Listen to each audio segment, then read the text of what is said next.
All right, so we're gonna back up a little bit and start where we finished in part 1. So we're gonna look again at what is the role of DNA and RNA in making proteins.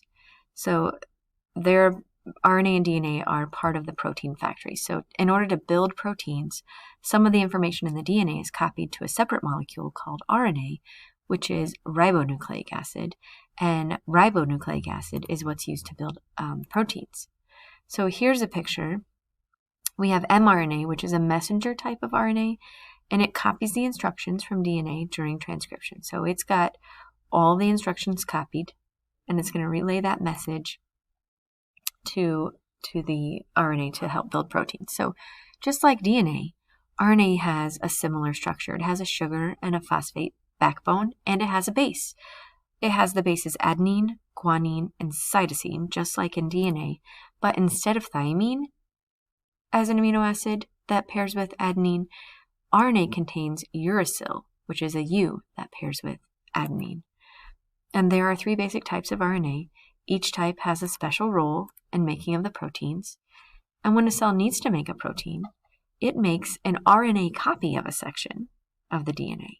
That's called transcription. So again, we were talking yesterday at the end of the video about a transcriptionist. So a medical transcriptionist would listen to the doctor's information after meeting with the patient, type it all up and put it in their chart.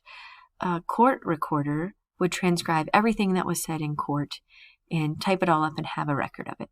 So it's similar. In transcription, DNA is used as a template to make a complementary strand of RNA, and that complementary strand of RNA is mRNA, and that's messenger RNA.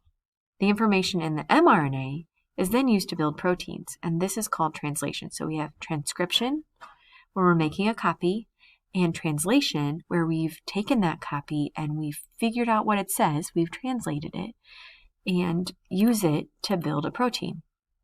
A ribosome is a cell organelle made up of ribosomal RNA. So we have mRNA and we have rRNA. So a ribosome is an organelle that's made up of ribosomal RNA and protein. So you learned about these when you learned about cells. So 8th years, we did that last year, and 7th years, you probably did this sometime in your upper elementary science education. As messenger RNA passes through, transfer RNA, or tRNA, delivers amino acids to the ribosomes. And the order of the bases codes for which amino acid is attached. So the order of the bases says which amino acid will be attached. And the amino acids are joined together to form a protein. So when all these amino acids come together, we get a protein. So translation takes place in the ribosomes. Okay, and the ribosomes are in the cell. They're an organelle in our cells. Messenger RNA molecules bring the amino acids to the ribosomes. So here's the message. Come on over, amino acids. I'm going to take you to the ribosomes. And then the completed protein is released. So it kind of chugs out, what is this telling me? It translates the code and turns the code into individual proteins. And then the protein is released. We also have something called restriction enzymes. Now, restriction enzymes can cut the strand at specific sites. So it's restricting the strand of DNA. So if you see, example, one restriction enzyme may cut between an AG. Whenever it sees an AG, it's going to place a line between the A and the G. So here we have AAG, place a line. Is there another one? Yep, place a line. Is there another one? Yep, place a line. So it's going to cut the strand at specific sites, okay? And now you have segments of DNA that are random sizes. We've got an AA, a 2 segment, a GT, GT, CC, AT, A, 9. Same thing down here. We've got all these different sized, random size bases. Okay, so here's a little bit of review. You may want to stop, pause the video, try to get your answer, go again, and then you'll see if you are correct. This would be a great thing to write down in your notes. The steps of DNA replication are shown out of order. Label these steps by dragging each label to its correct illustration. Okay, so pause the video.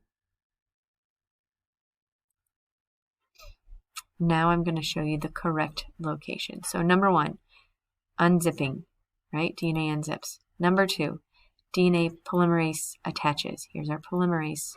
It's going to attach. Number 3, new DNA strands are built. So new DNA's coming in. See this? You've got your second strand, identical copy. DNA polymerase detaches, comes off, and you have 2 DNA molecules. These are the steps for DNA replication. Now we're going to match each tRNA, transfer RNA, to the messenger RNA strand shown.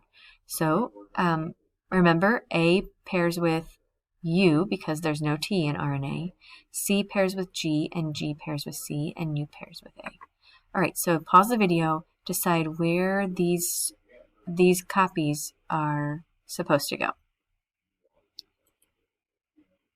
UGG, U pairs with A, C pairs with G, C pairs with G. So I have an A, so that means I need U, U, U. Now the third one, I have a G, A, U. So I need to look for a C, a T, and an A. Oh, I'm sorry. A C. Oh, number 3 is over here. Whew. Come on, Heather. A, G. And number 4, C, T, A. Describe what's happening in the diagram. So you don't have a book to open to page 518. My apologies for leaving that there. But I want you to stop this video and write down what you think is happening in this diagram. And you should pause the video.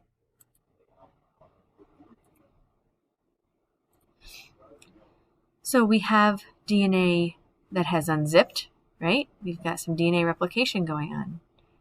And then we're laying down our matching bases, and we're going to come away with 2 new strands identical of DNA.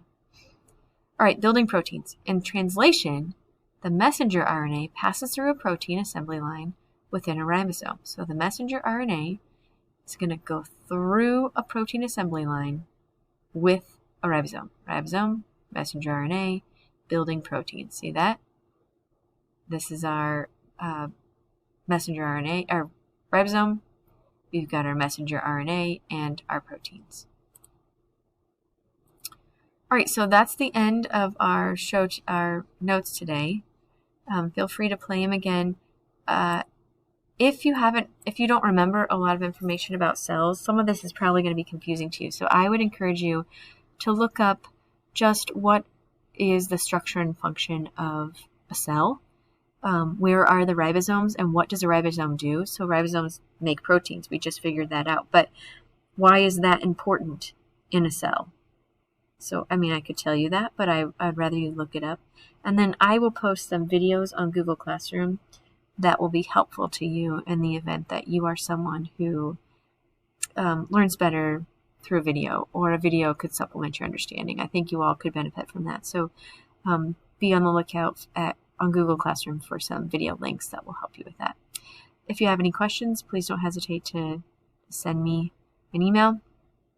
And if it's helpful to all of us, then I will send an email out to everyone with your answer. So, all right, let me know if you need help.